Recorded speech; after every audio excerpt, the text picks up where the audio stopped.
ಅಂಬೇಡ್ಕರ್ ಅವರು ಒಂದು ಕಡೆ ಹೇಳ್ತಾರೆ, ಶಿಕ್ಷಣ ಎಂಬುದು ಹುಲಿಯ ಹಾಲಿದ್ದಂತೆ, ಇದನ್ನು ಕುಡಿದವರು ಇಂದಿಲ್ಲ ನಾಳೆ ಗರ್ಜಿಸಲೇಬೇಕು ಅಂತೇಳಿ. ಅನ್ ಅಕಾಡೆಮಿ ಅಂತ ಬರೀ ಜಸ್ಟ್ ನಿಮ್ಮಂಗೆ ಒಂದು ಯೂಟ್ಯೂಬ್ ಚಾನಲ್, ಒಂದು ಸಣ್ಣ ಯೂಟ್ಯೂಬ್ ಚಾನಲ್ ಇವತ್ತು 22,000 ಕೋಟಿ ನೆಟ್ವರ್ಕ್ ಇದೆ ಅವತ್ತು. 22,000 ಕೋಟಿ. ಅವಾಗ ಅವ್ರಿಗೆ ಯಾಕೆ ಬಿಡ್ತಾರಂದರೆ ಅವರೊಂದು ಶಬ್ದ ಹೇಳಿದ್ದಾರೆ, ಅದನ್ನು ಮೆನ್ಷನ್ ಮಾಡಿದ್ದೇನೆ. ಸ್ವರ್ಗದಲ್ಲಿ ಗುಲಾಮನಾಗುವಕ್ಕಿಂತ ನರಕದಲ್ಲಿ ರಾಜನಾಗಬೇಕಂತ ಆಶೆ. ಯಾವ್ಯಾವ ಸಬ್ಜೆಕ್ಟ್ ವೈಸ್ ಏನು ಮಾಡಿದೀವಿ ಅಂದರೆ ಒಂದು ವಿಭಿನ್ನ ಪ್ರಯತ್ನ ಅಂಥೇಳಿ ತೊಗೊಂಡು ಬಂದೀವಿ ನಾವು. ಅಂದರೆ ನೆನಪಿಟ್ಟುಕೊಳ್ಳುವ ತಂತ್ರಗಳು. ಈ ಸಾಂಗ್ ಕಂಪ್ಲೀಟ್ ಏನಾದರೂ ಇದ್ರದ್ದು ಮ್ಯೂಸಿಕ್ಕು ಅಥವಾ ಇದ್ರದ್ದು ಕ್ರೆಡಿಟ್ ಸಲ್ಲಬೇಕಾದ್ರೆ ಸಂತೋಷ್ ವೆಂಕಿಗೆ ಸಲ್ಲಬೇಕು. ಈಗ ಬಿದ್ದು ಗೆದ್ದವರು ಪುಸ್ತಕ ಎಲ್ಲ ಅಮೆಜಾನು, ಫ್ಲಿಪ್ಕಾರ್ಟು, ಆಮೇಲೆ ಎಲ್ಲ ಸಪ್ನಾ ಪುಸ್ತಕ ಮಳಿಗೆಯಲ್ಲಿ ಇದೆ. ಪ್ರತಿಯೊಬ್ಬ ವ್ಯಕ್ತಿಯ ಜೀವನದಲ್ಲಿ ಒಂದಲ್ಲ ಒಂದು ಸಲ ಆತನಿಗೆ ಆ ಒಂದು ಅನುಭವ ಆಗಿರುತ್ತೆ. ಸೋತಾಗ ಪುಟ ತಿರುವಿ ಅನ್ನೋದು ಫ್ಯಾಂಟಾಸ್ಟಿಕ್ ಟ್ಯಾಗ್ಲೈನ್ ಅದು. ಅವ್ರಿಗೆ ಮ್ಯಾಥಮೆಟಿಕ್ಸ್ದಾಗ ಬರೀ 1% ತೊಗೊಂಡಿರ್ತಾರೆ. ಅವಾಗ ಅವ್ರು ಹೇಳ್ತಾರೆ, ನನ್ನನ್ನು ಅಳಿಬೇಕಾದದ್ದು ಅಂಕಗಳಲ್ಲ, ನನ್ನ ಸಾಧನೆಯನ್ನು ಅಳಿಬೇಕಾಗಿರೋದು ನನ್ನ ಮನಸ್ಸೊಳಗೆ ಏನು ಮಾಡ್ಬೇಕು ಅನ್ನೋದೈತಲ್ಲ, ಅದರಿಂದ ನನ್ನನ್ನು ಅಳಿಬೇಕು ಅಂತೇಳಿ. ಭಾಳಷ್ಟು KFC ಅಲ್ಲಿ ಇಂಟರ್ವ್ಯೂ ಕೊಡ್ತಾರೆ, ಎಲ್ಲ ಕಡೆ ಫೇಲ್ ಆಗ್ತಾರೆ. ಅಂಥವ್ರು ಒಂದು ದೊಡ್ಡ ಸಾಮ್ರಾಜ್ಯವನ್ನು ಕಟ್ತಾರೆ ಅಂಥವ್ರದ್ದು ಬರೆದಿದ್ದೀವಿ. ಅಂದರೆ ಇವರೆಲ್ಲ ಏನಂದರೆ ನಮಗೆ ಭಾಳ ಎಕ್ಸಾಂಪಲ್ ರೋಮನ್ ಸೇನಿ ಅಂತ ಬರೆದಾರೆ. ಅವ್ರದ್ದು ಇಲ್ಲಿ ಹೇಳಬೇಕು, ಯಾಕಂದರೆ 16ನೇ ವಯಸ್ಸಿನಲ್ಲಿ ಅವರು ಏಮ್ಸ್ ಮೆಡಿಕಲ್ ಕಾಲೇಜಲ್ಲಿ ಸ್ಪೆಷಲಾಗಿ ಪರ್ಮಿಷನ್ ತೊಗೊಂಡು ಎಕ್ಸಾಮ್ ಬರೆದು ಪಾಸ್ ಆಗಿ ಡಾಕ್ಟರ್ ಆಗಿಬಿಡ್ತಾರೆ. 22 ವರ್ಷಕ್ಕೆ ಡಾಕ್ಟ್ರು, MBBS ಮುಗೀತದ. 22 ವರ್ಷಕ್ಕೆ MBBS ಮುಗಿದಾಗ ಇದೇನು ದೊಡ್ಡದ, ಇದಕ್ಕಿಂತ ದೊಡ್ಡದು ಮಾಡ್ಬೇಕಂತೇಳಿ IAS ಎಕ್ಸಾಮ್, ಇಡೀ ಜಗತ್ತೊಳಗೆ ಟಫೆಸ್ಟ್ ಎಕ್ಸಾಮ್ ಅಂದರೆ IAS ಅಂತಾರಲ್ಲ, ಅದನ್ನೇ ಕ್ಲಿಯರ್ ಮಾಡೋಣ ಅಂತೇಳಿ ಎಕ್ಸಾಮ್ ತೊಗೋತಾರೆ. ಫಸ್ಟ್ ಅಟೆಂಪ್ಟ್ದಾಗ ಕ್ಲಿಯರ್ ಆಗ್ತಾರೆ, ಅದು ಪಾಸ್ ಆಗ್ತಾರೆ. ಅದು ಇನ್ನೇನು ಟ್ರೈನಿಂಗ್ ಮುಗಿತಿರ್ತದ, ಟ್ರೈನಿಂಗ್ದಲ್ಲಿದ್ದಾಗ ಅದು ಖುಷಿ ಕೊಡೋಂಗಿಲ್ಲ ಅವ್ರಿಗೆ. ಇದಕ್ಕಾಗೆ ಹುಟ್ಟು ಬಂದಲ್ಲ, ಇನ್ನೂ ಏನೋ ಬೇರೆ ಮಾಡಬೇಕು ಅಂತೇಳಿ ಅನ್ ಅಕಾಡೆಮಿ ಅಂತೇಳಿ ಸ್ಥಾಪನೆ ಮಾಡ್ತಾರೆ. ಅನ್ ಅಕಾಡೆಮಿ ಅಂತ ಬರೀ ಜಸ್ಟ್ ನಿಮ್ಮಂಗೆ ಒಂದು ಯೂಟ್ಯೂಬ್ ಚಾನಲ್, ಒಂದು ಸಣ್ಣ ಯೂಟ್ಯೂಬ್ ಚಾನಲ್ ಇವತ್ತು 22,000 ಕೋಟಿ ನೆಟ್ವರ್ಕ್ ಇದೆ ಅವತ್ತು. 22,000 ಕೋಟಿ. ಅದರ ಸಲುವಾಗಿ ಮಾಡಲಿಲ್ಲ ಅವರು. ಈ ಶಿಕ್ಷಣ ಅನ್ನೋದು ಏನೈತಾರೆ ಎಲ್ಲರಿಗೂ ಫ್ರೀಯಾಗಿ ಕೊಡೋಣ ಅನ್ನೋ ಉದ್ದೇಶ ಇಟ್ಕೊಂಡು ತೊಗೊಂಬರ್ತಾರೆ. ಸಣ್ಣ ಪುಟ್ಟ ಫೀಸ್ ತೊಗೊಂಡು ದೊಡ್ಡ NEET, IAS, IPS, KS, PSI ಇಂಥವು ಎಲ್ಲ ಹುದ್ದೆಗಳಿಗೂ ಅವರು ಟ್ರೈನಿಂಗನ್ನು ಸ್ಟಾರ್ಟ್ ಮಾಡ್ತಾರೆ. ಲಕ್ಷಾಂತರ ಜನರಿಗೆ ಉದ್ಯೋಗ ಕೊಡ್ತಾರೆ. ಲಕ್ಷಾಂತರ ಜನ ಅಲ್ಲಿ ಏನದಾರೆ ಅಂದರೆ ಟೀಚರ್ಸ್ ಅದಾರೆ ಆನ್ಲೈನ್ ಪ್ಲಾಟ್ಫಾರ್ಮ್ದಾಗ, ಅವ್ರಿಗೆ ಒಂದು ಪ್ಲಾಟ್ಫಾರ್ಮನ್ನು ಒದಗಿಸಿಕೊಡ್ತಾರೆ. ಇಂಥವ್ರ ಬಗ್ಗೆ ಬರೋದು ಇಲ್ಲ. ನಿಮ್ಮ ಮಾತಲ್ಲಿ ನನಗೆ 1 ಸೆಕೆಂಡ್ ಸಿದ್ಧಗಂಗಾ ಸ್ವಾಮಿಗಳು ಬಂದೋಗ್ಬಿಟ್ರು ಸರ್. ಯಾವಾಗ ಒಬ್ಬ ವ್ಯಕ್ತಿಗೆ ಅನ್ನ, ಆಶ್ರಯ ಮತ್ತು ಶಿಕ್ಷಣ ಅನ್ನುವಂಥ ಈ 3 ಫಂಡಮೆಂಟಲ್ ಸಿಕ್ಕಾಗ ಆತನನ್ನು ಯಾರೂ ಟಚ್ ಮಾಡೋಕ್ಕಾಗಲ್ಲ. ಅನ್ಬೀಟೇಬಲ್ ಪರ್ಸನ್ ಆಗ್ಬಿಡ್ತಾನೆ. ಅನ್ನ, ಆಶ್ರಯ ಮತ್ತು ಶಿಕ್ಷಣ ಇದಕ್ಕೆ ಕನೆಕ್ಟ್ ಆಗ್ತಾರೆ. 100%. ಯಾಕಂದರೆ ಅಂಬೇಡ್ಕರ್ ಅವರು ಒಂದು ಕಡೆ ಹೇಳ್ತಾರೆ, ಶಿಕ್ಷಣ ಎಂಬುದು ಹುಲಿಯ ಹಾಲಿದ್ದಂತೆ, ಇದನ್ನು ಕುಡಿದವರು ಇಂದಿಲ್ಲ ನಾಳೆ ಗರ್ಜಿಸಲೇಬೇಕು ಅಂತೇಳಿ. ಅದನ್ನ ಯಾಕೆ ಹೇಳ್ತಾರೆ ಅಂದ್ರೆ ಅವರು ಮನಸ್ಸೊಳಗೆ ಇತ್ತಂದರೆ ಇವತ್ತು ಬರ್ತದೆ, ನಾಳೆ ಬರ್ತದೆ, ಎಂದು ಸ್ಫೋಟಗೊಳ್ತದೋ ಗೊತ್ತಿಲ್ಲ ಅಂತ. ನೀವು ಸಿದ್ದೇಶ್ವರ ಸ್ವಾಮೀಜಿ ಅವ್ರದ್ದು ಹೇಳಿದಿರಲ್ಲ, ಸಿದ್ಧಗಂಗಾ ಸ್ವಾಮೀಜಿ ಅವರಾಗಲಿ, ಅಂದರೆ ಅದೇ ಭಾಗದವರು. ಇವರು ನಮ್ಮ NM ಬಿರಾದರ್ ಸಾಹೇಬ್ರ ಬಗ್ಗೆ ಬರೆದಿದ್ದೀನಿ, ಚಾಣಕ್ಯ ಅಕಾಡೆಮಿ ಅಂತ. ಇದು ಮೀನಾಕ್ಷಿ ಚೌಕ್ ಹತ್ರ. ಮೀನಾಕ್ಷಿ ಚೌಕ್ ಹತ್ರ. ಅವ್ರದ್ದು ಅವ್ರು ಇಷ್ಟೆಲ್ಲ ಸಾಧನೆ ಮಾಡಿದ್ದಾರೆ, ಆದರೆ ಅವ್ರ ಬಗ್ಗೆ ಎಲ್ಲಿ ಇಲ್ಲ. ಅವ್ರು ಕೇಳಿ ಅವ್ರ ಪರ್ಮಿಷನ್ ಮೇಲೆ ವಿತ್ ಪರ್ಮಿಷನ್ ಬರದೆ ಅವರು ಈಗ ಗೌರ್ಮೆಂಟ್ ಜಾಬ್ದಲ್ಲಿ ಇರಬೇಕು ಅಂತೇಳಿ ಯಾವುದೋ ಒಂದು ಜಾಬ್ ತೊಗೋತಾರೆ, ಬಿಟ್ಟು ಬಿಡ್ತಾರೆ. ಅವಾಗ ಅವ್ರಿಗೆ ಯಾಕೆ ಬಿಡ್ತಾರೆ ಅಂದರೆ ಅವರೊಂದು ಶಬ್ದ ಹೇಳಿದ್ದಾರೆ, ಅದನ್ನು ಮೆನ್ಷನ್ ಮಾಡಿದ್ದೇನೆ. ಸ್ವರ್ಗದಲ್ಲಿ ಗುಲಾಮನಾಗುವಕ್ಕಿಂತ ನರಕದಲ್ಲಿ ರಾಜನಾಗಬೇಕಂತ ಆಶೆ. ಸರ್ 100% ಈ ಡೈಲಾಗನ್ನು ಸಿನಿಮಾದವರು ಎಲ್ಲ ಒಂದು ಕಡೆ ಬಳಸ್ಕೋತಾರೆ ಸರ್. ಅದಕ್ಕೆ ಅವ್ರು ಏನಂತಾರಂದರೆ, ನಾನು ನಂದ ಸಾಮ್ರಾಜ್ಯ ಕಟ್ಟೋಣ ಅಂತೇಳಿ ಸುಮಾರು ಸಾವಿರಾರು ಜನ ಏನಾಗಿತ್ತು ಅವರು ವಿದ್ಯಾರ್ಥಿಗಳು ಅಥವಾ ಅವರೊಂದು ಕೋಚಿಂಗ್ ಸೆಂಟರ್ದಲ್ಲಿ ತರಬೇತಿ ಪಡೆದವರು ಸಾವಿರಾರು ಜನ ಏನಾಗಿದೆ ಅಂದರೆ ಗೌರ್ಮೆಂಟ್ ಜಾಬ್ದಲ್ಲಿ ಬಂದಿದ್ದಾನೆ. ಸ್ವರ್ಗದಲ್ಲಿ ಗುಲಾಮರಾಗೋ ಬದಲು ನರಕದಲ್ಲಿ ರಾಜನಾಗೋಣ. ಫ್ಯಾಂಟಾಸ್ಟಿಕ್. ಆ ಥರ ಸರ್, ಈ ಪುಸ್ತಕ ಬಂದ ನಂತರ ಅಂದರೆ ಸಾಮಾನ್ಯವಾಗಿ ಅಧಿಕಾರಿಗಳನ್ನು ನೀವು ತುಂಬ ಬ್ಯುಸಿ ಇರ್ತೀರಿ, ಬಟ್ ಈ ಬ್ಯುಸಿ ಸ್ಕೆಡ್ಯೂಲ್ ಮಧ್ಯೆ ಈ ಸರಸ್ವತಿಯನ್ನು ಆರಾಧಿಸಿಕೊಂಡು ಈ ಅಕ್ಷರಗಳ ಮೂಲಕ ಒಂದಷ್ಟು ಸೇವೆಗಳನ್ನು ಮಾಡೋದು ಎಷ್ಟು ನಿಮಗೆ ಒಂದು ಸೆಲೆಬ್ರೇಷನ್ ಮೋಡನ್ನು ಕೊಟ್ಟಿದೆ ಅಶೋಕ್ ಮಿರ್ಜಿ ಅವರಿಗೆ? ನನಗೆ ಈಗ ಕೆಲವೊಬ್ಬರಿಗೆ ಕೆಲವೊಂದು ರೀತಿ ಖುಷಿಗಳು ಸಿಗ್ತವೆ. ಈಗ ನೀವು ಯಾರು ಸಂದರ್ಶನ ಮಾಡಿದ್ರೆ ನಿಮಗೆ ಖುಷಿ ಸಿಗ್ತದೆ. ಡೆಫಿನೆಟ್ಲಿ. ಈಗ ನಮ್ಮ ಸಂತೋಷ್ ವೆಂಕಿಜಿ ಅವ್ರಿಗೆ ಏನಾಗುತ್ತೆ, ಅವ್ರಿಗೆ ಒಟ್ಟು ಹಾಡ್ರೆ ಖುಷಿ ಸಿಗ್ತದೆ. ಹೌದು. ಹಾಗೆ ಕೆಲವೊಬ್ಬರಿಗೆ ಫುಲ್ ದುಡ್ಡು ಸಂಪಾದನೆ ಮಾಡಿದ್ರೆ ಖುಷಿ ಸಿಗ್ತದೆ, ಕೆಲವೊಬ್ರಿಗೆ ಬಿಸ್ನೆಸ್ ಮಾಡಿದ್ರೆ ಖುಷಿ ಸಿಗ್ತದೆ. ನಮ್ಗೆ ಏನಂದರೆ ನನಗೆ ಈ ಬುಕ್ ಬರೆದ್ರಾಗ ಖುಷಿ ಇರ್ತದೆ. ಹಿಂಗಾಗಿ ನಂದು ಅದೊಂದು ಹಾಬಿ, ನಾನು ಅದನ್ನ ಒಂದು ಹಾಬಿಯಾಗಿ ತೊಗೊಂಡು ಅದಕ್ಕೆ ನನ್ನ ಮೈಂಡ್ ಯಾವಾಗೂ ತುಡಿತಿರ್ತದೆ, ಏನರೇ ಒಂದು ಬರೆಯೋಣ ಅಂತ. ಆದರೆ ನನಗೆ ಯಾವಾಗ ಈ ಸರ್ಕಾರಿ ಕರ್ತವ್ಯಕ್ಕೆ ಅಡ್ಡಿ ಆಗದಂಗೆ ಏನೇನು ಟೈಮ್ ಸಿಗ್ತದಲ್ಲ ಅವಾಗ ನಾನು ಯೂಸ್ ಮಾಡ್ತೇನೆ. ಯೂಶಲಿ ನಾನು ಇದನ್ನು ಬುಕ್ ರೈಟಿಂಗ್ ಮಾಡೋದು ನಾನು ಯೂಶಲಿ ಒಂದು ನೈಟ್ 9 ಗಂಟೆ ಮೇಲೆ ಅಪ್ ಟು ನಾನು ಒಮ್ಮೆ 3 o'clock ನಾನು ಕುಂಡಿರ್ತೀನಿ. ಅಂದರೆ ಆ ಸಮಯವನ್ನು ನಾನು ಯೂಸ್ ಮಾಡ್ಕೊತೇನೆ. ಸರ್, ಈ ಬಿದ್ದು ಗೆದ್ದೋರಿಗಿಂತ ಮುಂಚೆ ಅಶೋಕ್ ಸರ್ ಬರೆದಂಥ ಪುಸ್ತಕಗಳು, ಅಂದರೆ ಹೆಸರುಗಳು ಸ್ವಲ್ಪ ನನ್ನಿಂದ ತಪ್ಪಾಗಬಾರ್ದು, ನೀವೇ ಒಂದ್ಸಲ ಹೇಳಿ ಸರ್ ಯಾವ ಪುಸ್ತಕ ಬರ್ತೀರಂತ. ನಾನು ಇದಕ್ಕಿಂತ ಮುಂಚೆ ಫಸ್ಟಿಗೆ ನಾನು ಆಧುನಿಕ ಭಾರತದ ಇತಿಹಾಸ ಅಂತ ಬರೆದಿದ್ದೆ, ಆಮೇಲೆ ಭಾರತದ ಸ್ವಾತಂತ್ರ್ಯ ಸಂಗ್ರಾಮ ಅಂತ ಬರೆದೆ, ಆಮೇಲೆ ಭಾರತದ ಸಂವಿಧಾನ ಅಂತ ಹೇಳಿ ಅದನ್ನ ನಾನು ಪಾಠ ಮಾಡ್ತಿದ್ದೆ. ಹೀಗಾಗಿ ಅದು ಕಾಂಪಿಟೇಟಿವ್ ಎಕ್ಸಾಮ್ಗೆ ಇವೆಲ್ಲ ಬರೆದದ್ದು. ಭಾರತದ ಸಂವಿಧಾನ ಬರೆದೆ. ಆಮೇಲೆ GK ಟ್ರಿಕ್ಸ್ ಅಂತ, ಅದು ಇಡೀ ಇಂಡಿಯಾದಲ್ಲೇ ಫಸ್ಟ್ ಟೈಮ್ ನೆನಪಿಟ್ಟುಕೊಳ್ಳುವ ತಂತ್ರಗಳು ಅಂತ GK ಟ್ರಿಕ್ಸ್ ಅಂತ ಅನ್ನುವಂಥ. ಅದರದ್ದು ಇಂಪಾರ್ಟೆಂಟ್ ಏನು ಸರ್ ಅದರ ಮೌಲ್ಯ? ಅಂದರೆ ಈ ಕಾಂಪಿಟೇಟಿವ್ ಎಕ್ಸಾಮ್ದಲ್ಲಿ ನೆನಪಿಟ್ಟುಕೊಳ್ಳೋದು ಭಾಳ ಕಷ್ಟದ ವಿಚಾರ. ಎಷ್ಟೇ ಅಪ್ಡೇಟ್ ಆದ್ರೂ ಮರ್ತೋಗ್ಬಿಡ್ತೀವಿ. ಅದಕ್ಕೆ ಏನು ಮಾಡಿದ್ವಿ ಅಂದರೆ ಅಲ್ಲಿ ಕೆಲವೊಂದು ಸ್ಟೋರಿಗಳನ್ನು ಕೊಟ್ಟು ಕೆಲವೊಂದು ಕೋಡ್ಗಳನ್ನು ಮಾಡಿ ಯಾವ್ಯಾವ ಸಬ್ಜೆಕ್ಟ್ ವೈಸ್ ಏನು ಮಾಡಿದ್ವಿ ಅಂದರೆ ಒಂದು ವಿಭಿನ್ನ ಪ್ರಯತ್ನ ಅಂಥೇಳಿ ತೊಗೊಂಡು ಬಂದೀವಿ ನಾವು. ಅಂದರೆ ನೆನಪಿಟ್ಟುಕೊಳ್ಳುವ ತಂತ್ರಗಳು ಒಂದೊಂದು ಕೋಡ್ ಮಾಡಿ ಕೊಟ್ಟಿದ್ದೀನಿ ಅದರಲ್ಲಿ. ಅದು ಆ್ಯಕ್ಚುಲಿ ಮಾಂಟೆಸರಿ ಟು ಮಸೂರಿ ಅಂತ ಹೇಳಿ ಟೈಟಲ್ ಕೊಟ್ಟಿವಿ. ಅಂದರೆ ಮಾಂಟೆಸರಿ ಅಂದರೆ ಈ LKG ಹುಡುಗನ ಹಿಡ್ಕೊಂಡು IAS, ಮಸೂರಿ ಅಂದ್ರೆ IAS ಟ್ರೈನಿಂಗ್ ಸೆಂಟರ್. ಅದು ಮಾಂಟೆಸರಿ ಟು ಮಸೂರಿ ಎಲ್ಲರೂ ಓದಬೇಕಾದಂಥ ಪುಸ್ತಕ ಅಂತೇಳಿ ಮಾಡಿದ್ದೀನಿ. ಅದು ಸುಮಾರು ಕಾಪೀಸ್ ನಮ್ಮ ಸೇಲ್. ಅದು ಆಮೇಲೆ PDO ಬುಕ್ಸ್ ಬರೆದಿದ್ದೆ. PDO ಬುಕ್ಸು ಕರ್ನಾಟಕದಲ್ಲಿ ನಂದು ಸೆಕೆಂಡ್ ಹೈಯೆಸ್ಟ್ ಸೆಲ್ಲಿಂಗ್. ಒಂದು 30,000 ಕಾಪೀಸ್ ಸೇಲ್ ಆಗಿದ್ದಾವೆ. 30,000 ಕಾಪೀಸು. ಸುಮಾರು ಜನ PDO ಅಧಿಕಾರಿಗಳಾಗಲ್ಲ, ಭಾಳಷ್ಟು ಜನ ನನ್ನ ಬುಕ್ಸ್ ಓದಿ ಆಗಿದ್ದಾರೆ. ಅದನ್ನು ನಾನು ಫ್ರೀ ಇದ್ದಾಗ ಪಾಠನೂ ಮಾಡ್ತಿದ್ದೆ ಯೂಟ್ಯೂಬ್ದಲ್ಲಿ. ಅದು ಅದೆಲ್ಲ ಅಷ್ಟೇ. ಅದರ ನಂತರ ಬಿದ್ದು ಗೆದ್ದವರು ಇದು ಮಾಡಿದ್ವಿ. ಸರ್, ಇದ್ರ ಮಧ್ಯೆ ನೀವು ತುಂಬ ಆ್ಯಕ್ಟಿವ್ ಆಗಿದ್ದು ನಿಮ್ಮ ಯೂಟ್ಯೂಬ್ ಮತ್ತು ಏನು ಅದಕ್ಕೊಂದು ಬೇರೆ ಥರ ಡೈಮೆನ್ಷನ್ ಕೊಟ್ಟವ್ರು ನೀವು, ಅದ್ರ ಬಗ್ಗೆ ಸ್ವಲ್ಪ ಹೇಳಿ ಸರ್. ಯೂಟ್ಯೂಬು ಆ್ಯಕ್ಚುಲಿ ಏನಾಯಿತು, ನಾನು ಮೊದಲು ಪಾಠ ಮಾಡ್ತಿದ್ದೆಲ್ಲ, ಇಲ್ಲಿ ಬೆಂಗಳೂರಿಗೆ ಬಂದ ನಂತರ ಏನಾಯಿತು, ಭಾಳಷ್ಟು ಹುಡುಗರ ಜೊತೆಗೆ ನನಗೆ ಕನೆಕ್ಟಿವಿಟಿ ಕಡಿಮೆ ಆಗಿಬಿಡ್ತು. ಭಾಳಷ್ಟು ವಿದ್ಯಾರ್ಥಿಗಳು ಏನು ಮಾಡಿದ್ದಾರೆ ಅಂದರೆ, ನೀವು ಯೂಟ್ಯೂಬ್ದಾಗ ಹೋಗಿ ಕಮೆಂಟ್ಸ್ ನೋಡ್ಬೋದು. ಈಗ ಸರ್ ನೀವು ಪಾಠ ಯಾವಾಗ ಮಾಡ್ತೀರಿ ಅಂತ ಕಮೆಂಟ್ಸ್ ಮಾಡ್ತಿರ್ತವೆ. ಅಂದರೆ ಅವ್ರಿಗೆ ನಾನೀಗ ಸುಮಾರು ಒಂದು 2.5 ವರ್ಷ ಆಯಿತು ನಾನು ಪಾಠ ಮಾಡೋದು ಬಿಟ್ಟಿನಿ. ಯಾಕಂದ್ರೆ ನಾನು ನಮ್ಮ ಇಲಾಖೆಯಲ್ಲಿ ಅಸಿಸ್ಟೆಂಟ್ ಕಮಿಷನರ್ ಆದ ನಂತರ ನಾನು ವಿಜಿಲೆನ್ಸ್ ವಿಂಗ್ದಲ್ಲಿ ಇತ್ತು. ಅಲ್ಲಿ ಸುಮಾರು ಒಂದು 15-16 ತಾಸು ಕೆಲಸ ಮಾಡಿದ್ರೂ ಕಡಿಮೆನೇ ಇರ್ತಿತ್ತು. ಹೀಗಾಗಿ ಯಾಕಂದ್ರೆ ನಮ್ಮ ಪೋಸ್ಟಿಗೂ ನಾವು ನ್ಯಾಯ ಕೊಡಬೇಕಲ್ಲ. ಸರ್ಕಾರ ನಮಗೆ ಒಂದು ಲಕ್ಷಾಂತರ ರೂಪಾಯಿ ಸಂಬಳ ಕೊಡುವಾಗ we should give justice to our post. Very valid point. ಅದಕ್ಕೆ ನಾನು ಸುಮಾರು ಒಂದು 2.5 ವರ್ಷ ಆಯಿತು ನಾನು ಪಾಠ ಮಾಡೋದು ಬಿಟ್ಟಿದ್ದೆ. ಅವಾಗ ಅದಕ್ಕಿಂತ ಮೊದಲು ಯೂಟ್ಯೂಬ್ ಚಾನಲ್ದಲ್ಲಿ ಕನೆಕ್ಟ್ ಆಗೋಣ ಅಂತೇಳಿ ಯೂಟ್ಯೂಬ್ ಚಾನಲ್ದಲ್ಲಿ ಮಾಡಿದೆ. ಸುಮಾರು ಒಂದೊಂದು ವಿಡಿಯೋಸ್ ಹೆಂಗೆ ನನಗೆ ಖುಷಿ ಕೊಡ್ತದಂದರೆ, ನೋಡ್ರೆ ಒಂದೊಂದು 4 ಲಕ್ಷ ಜನ ನೋಡಿದ್ದಾರೆ. ಇಷ್ಟು ಜನಕ್ಕೂ ರೀಚ್ ಆಗ್ಯಾವಲ್ಲಪ್ಪ ಅನಿಸ್ತದೆ. ಕೆಲವೊಂದು ವಿಡಿಯೋದು 1 ಲಕ್ಷ, 2 ಲಕ್ಷ, 50,000, 4 ಲಕ್ಷ ಹಿಂಗೆ ನೋಡಿದ್ದಾರೆ. ಆಮೇಲೆ ಜೆನ್ವಿನ್ ಇರೋಂಥ ಕಂಟೆಂಟಿಗೆ ಸರ್ ಯಾವತ್ತೂ ಸಾವಿಲ್ಲ ಸರ್. ಹೌದು, ಯಾವತ್ತೇ ಮಾಡಲಿ ಅದಕ್ಕೊಂದು ಅಥೆಂಟಿಕ್ ಆಗಿ ಜನ ನೋಡ್ತಾರೆ, ಫಾಲೋ ಮಾಡ್ತಾರೆ. ಸ್ಪರ್ಧಾ ಕ್ರಾಂತಿ ಕೋಚಿಂಗ್ ಸೆಂಟರ್ ಬಗ್ಗೆ.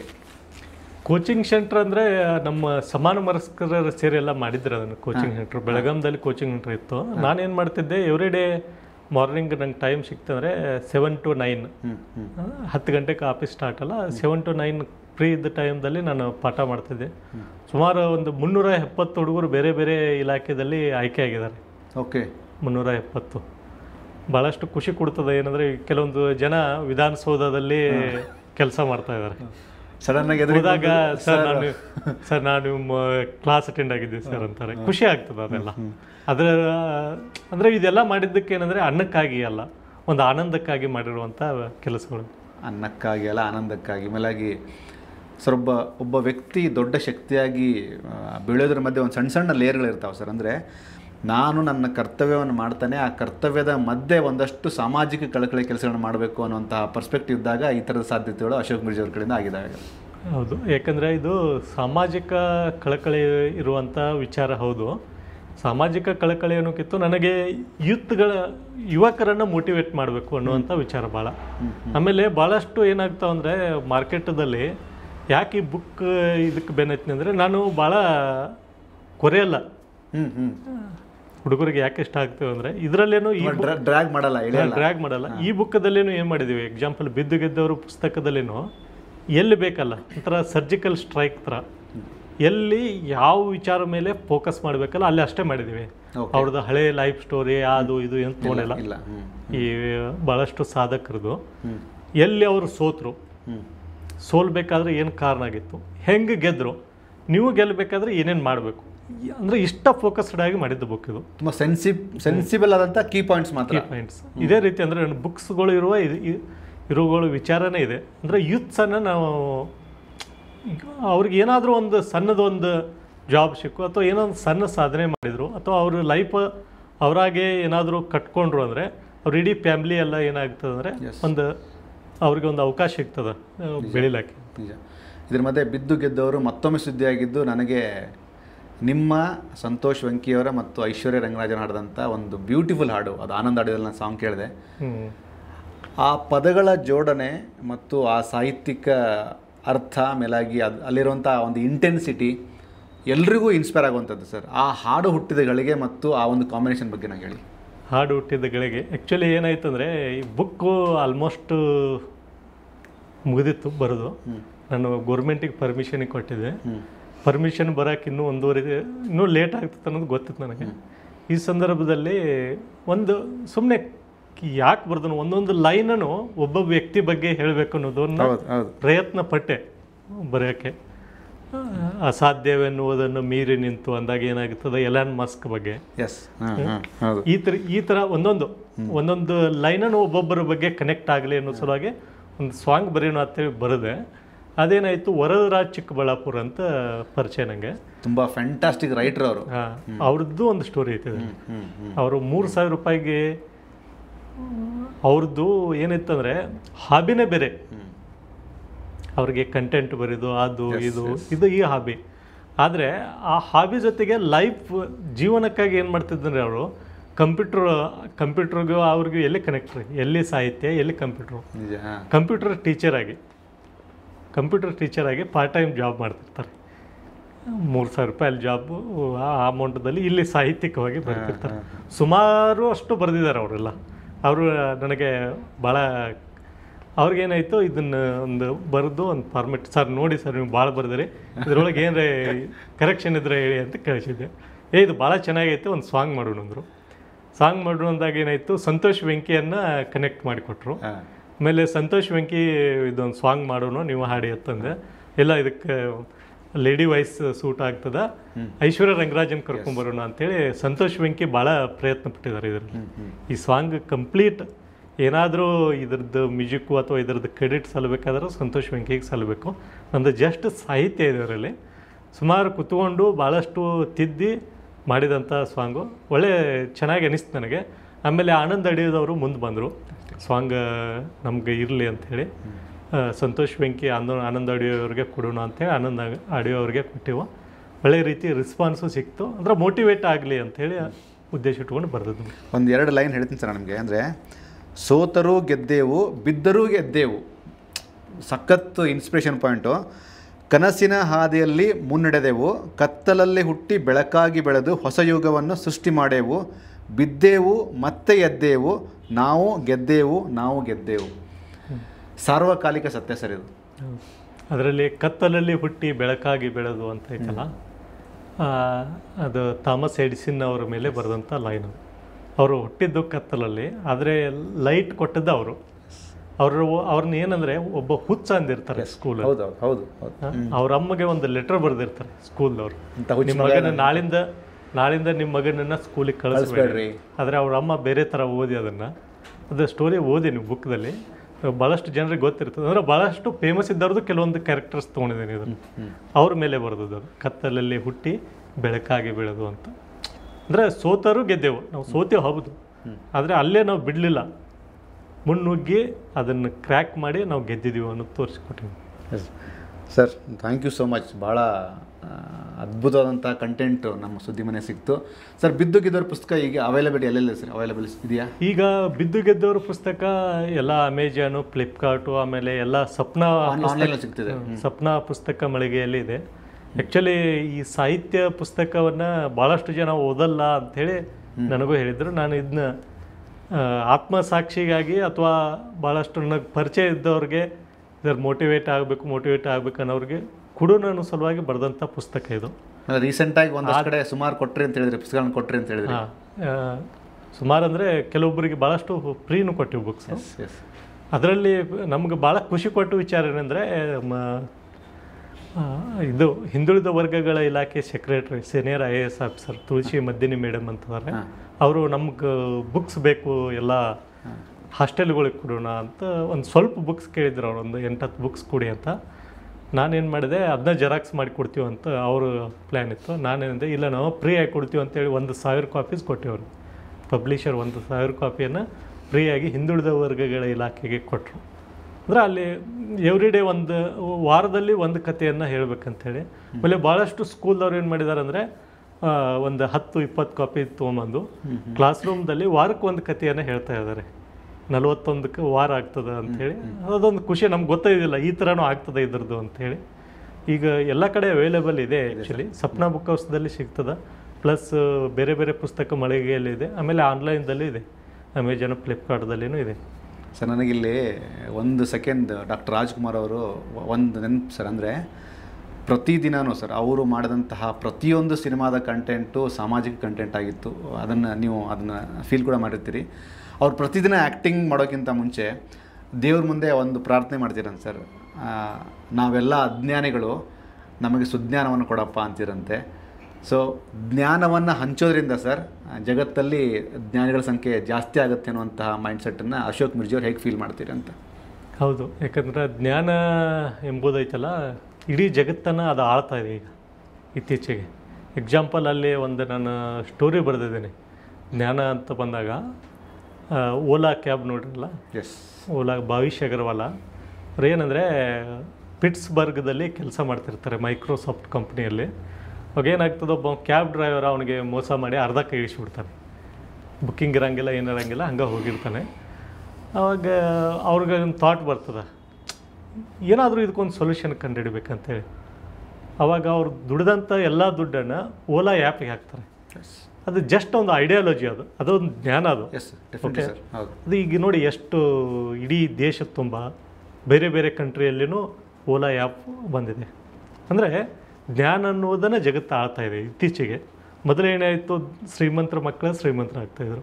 ಎಲ್ಲ ನಮಸ್ಕ ಯಾರು ಯಾವ ಶ್ರೀಮಂತರ ಮಗನೂ ಅಲ್ಲ ಅವರು, ಇಡೀ ಜಗತ್ತಿಗೆ ನಂಬರ್ 1 ಶ್ರೀಮಂತರೀಗ. ಅಂಥವರು ಎಲ್ಲ ನೋಡಿದಾಗ ಏನಾಗುತ್ತಂದರೆ ಅದು ಈಗಿನ ಪ್ರಸ್ತುತ ಒಂದು ಜಗತ್ತಿನಲ್ಲಿ ಏನಾಗೈತಿ, ಜ್ಞಾನ ಇದ್ದದ ಜಗತ್ತು ಆಳ್ತಾ ಇದೆ. ಯಾರು ಜ್ಞಾನ ಪಡ್ಕೋತಾರಲ್ಲ, ಅಟ್ಲೀಸ್ಟ್ ಜಗತ್ತು ಆಳೋಕ್ಕಾಗಲಿಲ್ಲ ಅಂದ್ರೂ ನಮ್ಮ ಮನೆಯನ್ನಾದರೂ ನಾವು ಆಳಬಹುದು, ಅಥವಾ ನಮ್ಮ ಮನೆಗೆ ಏನಾದರೂ ಒಂದು ಒಳ್ಳೆಯ ರೀತಿ ಬದುಕುವಂಥ ವ್ಯವಸ್ಥೆ ಮಾಡ್ಬೋದು ಜ್ಞಾನ ಪಡ್ಕೊಂಡವ್ರಿಗೆ. ಎಲ್ಲರೂ ಜ್ಞಾನ ಪಡ್ಕೋರಿ ಅಂತೇಳಿ ನಂದು ಒಂದು ಸಣ್ಣ ಇದನ್ನಿದು. ಈ ಸಂದರ್ಶನದ ಕೊನೆಗೆ ನಾನು ಈ ಜ್ಞಾನದ ಮೂಲಕ ಮುಗಿಸ್ಬೇಕು ಅಂತ ಮಾಡಿದ್ದೆ ಸರ್. ಅದು ದೇವರ ಆಶೀರ್ವಾದ. ಅದೇ ಪಾಯಿಂಟ್ಗೆ ಬಂದು ನಿಂತ್ಕೊಂಡ್ಬಿಡ್ತಿದ್ದು sir. Thank you so much Ashok sir. ಒಂದು ಫೈನಲ್ ನೋಟ್ ಈಗಿನ ಯುವಕರಿಗೆ ನೀವು ಹೇಳೋದಾದರೆ? ಯುವಕರಿಗೆ ಈಗೇನಾಗೈತೆ ಅಂದರೆ, ಈಗಿನ ಆ್ಯಕ್ಚುಲಿ ನಾನು ಅಷ್ಟು ದೊಡ್ಡ ವ್ಯಕ್ತಿ ಅಲ್ಲ ಯುವಕರಿಗೆ ಸಜೆಷನ್ ಮಾಡೋಕ್ಕೆ. ಆದರೆ ಒಂದು ಸಣ್ಣದ ಒಂದು ಸಲ ಬರೇ ಪ್ರಯತ್ನ ಪಟ್ಟರೆ ಈಗಿನ ಜಗತ್ತದಲ್ಲಿ ಬದುಕೋದು ಕಷ್ಟ ಆಗಿದೆ. ಶಕ್ತಿ ಮೀರಿ ಪ್ರಯತ್ನ ಪಡಬೇಕು. ಒಂದು ಸ್ಟ್ಯಾಂಡರ್ಡ್ ಪಾಯಿಂಟ್ ಇದೆ, ದಿ ಬೆಸ್ಟ್ ಮಾಡಿ ಅಂತ. ಏನೋ ಮಾಡೋದಾಯ್ತು ಅಂದ್ರೆ ದಿ ಬೆಸ್ಟ್ ಇರಬೇಕು. ಕಸ ಹುಡುಗೋದೈತೆಲ್ಲ ದಿ ಬೆಸ್ಟ್ ಮಾಡಿ. ಸೂಪರ್. ಓಕೆ, ಬೇರೆ ಬೇರೆ ಈಗ ಭಾಳಷ್ಟು ನೋಡ್ತೀವಿ ನಾವು. ಆ್ಯಕ್ಚುಲಿ ಏನೇನು ಹುಟ್ಟಿದಾವೆ ಅಂದರೆ ದಿ ಬೆಸ್ಟ್ದಿಂದನೂ ಹುಟ್ಟಿದಾವೆ. ಓಕೆ, ಅದಕ್ಕೆ ಯುವಕರು ಏನಂದರೆ ಎಲ್ಲೂ ಸೋಲನ್ನು ಒಪ್ಕೊಳ್ಳೋಕ್ಕೆ ಹೋಗಬೇಡಿ. ಸೋತ್ರನೂ ಪರವಾಗಿಲ್ಲ, ಗೆಲ್ಲಕ್ಕೆ ಭಾಳಷ್ಟು ಹಾದಿದಾವೆ. ಓಕೆ, KFC ಸಂಸ್ಥಾಪಕರು 1009 ಟೈಮ್ ಅವ್ರ ಚಿಕನ್ ರೆಸಿಪಿ ಏನಾಗುತ್ತೆ ಅಂದ್ರೆ ಸೋತು ಬಿಡ್ತದೆ. 65ನೇ ವರ್ಷದಲ್ಲಿ ಸಕ್ಸಸ್ ಆಗ್ತಾರೆ. ಟರ್ನ್ ಆಗುತ್ತೆ ಲೈಫ್. 65 ವಯಸ್ಸು, 1-2 ಅಲ್ಲ. ಅಬ್ರಾಹಿಂ ಲಿಂಕನ್ ಯಾವಾಗ ಗೆಲ್ತಾರೆ ಅವರು? Very true. ಗೆಲುವು ಯಾವಾಗ ಬರ್ತದೆ ಅನ್ನೋದು ಗೊತ್ತಲ್ಲ, ಆದರೆ ನಿಮ್ಮತನವನ್ನು ನಿರಂತರ ಪ್ರಯತ್ನಗಳು, ಪ್ರಕ್ರಿಯೆಗಳು ನಡೀತಾ ಇರಬೇಕು. ಅಂದ್ರೆ ಗೆಲ್ಲಕ್ಕೆ ಸಾಧ್ಯ. ನಮ್ಮ ಉತ್ತರ ಕನ್ನಡ ಭಾಷೆ ಒಳಗೆ ಹೇಳೋದಾದ್ರೆ ಬಿದ್ದರೆ ಅಂದರೆ ತಲೆ ಕೆಡಿಸ್ಕೊಬೇಡ್ರಿ, ಎದ್ದೇಳಕ್ಕೆ ಟ್ರೈ ಮಾಡಿರಿ, ಎದ್ದೇಳ್ತೀರಿ. 100%. ಯಾವಾಗ ಆ್ಯಕ್ಚುಲಿ ಇದನ್ನು ಬರ್ದದ್ದು ಅದಕ್ಕೆ, ಯಾವಾಗ ನೀವು ಸೋತಿವತ್ತು ಅನ್ನಿಸ್ತಾ ಇದೆ ಅಥವಾ ಯಾವಾಗ ನಿಮ್ಮ ಮನಸ್ಸಿಗೆ ಬೇಜಾರಾಗ್ತದೆ, ಯಾವಾಗ ನಿಮಗೆ ಏನೂ ಕಾಣಂಗಿಲ್ಲ, ಒಂಥರ ಬ್ಲ್ಯಾಂಡ್ ಆಗ್ತೀರಿ, ಅವಾಗ ಓದ್ರಿ ಅನ್ನೋ ಸಲುವಾಗಿ ಬರೆದದ್ದು. ಇದೇ ನಾವು ಪ್ರೈಸು ಭಾಳ ಇಟ್ಟಿಲ್ಲ, ಆ್ಯಕ್ಚುಲಿ ಕಡಿಮೆ ರೇಟದಲ್ಲೇ ಇರಲಿ ಅಂತ ಹೇಳಿ ಕೊಟ್ಟಿದ್ದೀವಿ. Yes sir, thank you so much. ಭಾಳ ಖುಷಿ ಆಯ್ತು ನಿಮ್ಮ ಜೊತೆ ಮಾತಾಡಿ. ಸುದ್ದಿ ಮನೆ ಎಲ್ಲ ವೀಕ್ಷಕರಿಗೂ ಆಮೇಲೆ ನಿಮ್ಮ ಸಂಪಾದಕರಿಗೂ ಎಲ್ಲರಿಗೂ ಒಂದು ನನ್ನ ಮೂಲಕ ಧನ್ಯವಾದಗಳು. ಯಾಕಂದರೆ ಇದೊಂದು ಅವಕಾಶ ಮಾಡಿಕೊಟ್ಟಿದ್ದೀರಿ. ಹೀಗೆ ಒಳ್ಳೆ ವ್ಯಕ್ತಿಗಳಿಗೆ ಅವಕಾಶ ಕೊಡಿ. ತಮ್ಮ ಸುದ್ದಿ ಮನೆಯೂ ದೊಡ್ಡ ಬರೀ ಮನೆ ಆಗೋದು ಬೇಡ, ಒಂದು ದೊಡ್ಡ ಸಾಮ್ರಾಜ್ಯ ಆಗಲಿ ಅಂತ ನಮ್ಮ ಒಂದು ಬಯಕೆ. ಅಲ್ಲ, ಸುದ್ದಿ ಮನೆ ಜೊತೆಗೆ ದೊಡ್ಡ ಸಾಮ್ರಾಜ್ಯ ಅಂತ ಮತ್ತೆ ನೀವು ಒಂದು ಪದವನ್ನು ಬಳಸಿದಿರಿ. ಆಗಲಿ sir, thank you so much sir. Thank you. ಇದಿಷ್ಟು ಅಶೋಕ್ ಮಿರ್ಜಿ ಸಾಹೇಬರ ಮಾತು. ಅಂದರೆ ಅವರ ಬದುಕಿನ ಒಂದೊಂದು ಹಂತವನ್ನು ನೋಡಿದಾಗ ನಾವೆಲ್ಲರೂ ಇನ್ಸ್ಪೈರ್ ಆಗ್ತೀವಿ. ಅವರು ಬರೆದಂತಹ ಇತ್ತೀಚೆಗೆ ಅಂದರೆ ಆ ದೊಡ್ಡ ಮಟ್ಟಕ್ಕೆ ಪ್ರಚಲಿತದಲ್ಲಿರುವಂತಹ ಪುಸ್ತಕವನ್ನು ನೀವು ಕೊಂಡ್ಕೋಬೇಕು. ಬಿದ್ದು ಗೆದ್ದವರು ಈ ಪುಸ್ತಕವನ್ನು ಓದಿ, ಜೊತೆಗೆ ಒಂದಷ್ಟು ಸಾಮಾಜಿಕ ಮೌಲ್ಯಗಳನ್ನು ನಿಮ್ಮ ಕೆಲಸಗಳನ್ನು ಮಾಡಿಕೊಳ್ಳಿ ಅಂತ ಹೇಳೋದ್ರ ಮೂಲಕ ಈ ಒಂದು ಸಂದೇಶವನ್ನು ಮುಗಿಸ್ತೀವಿ.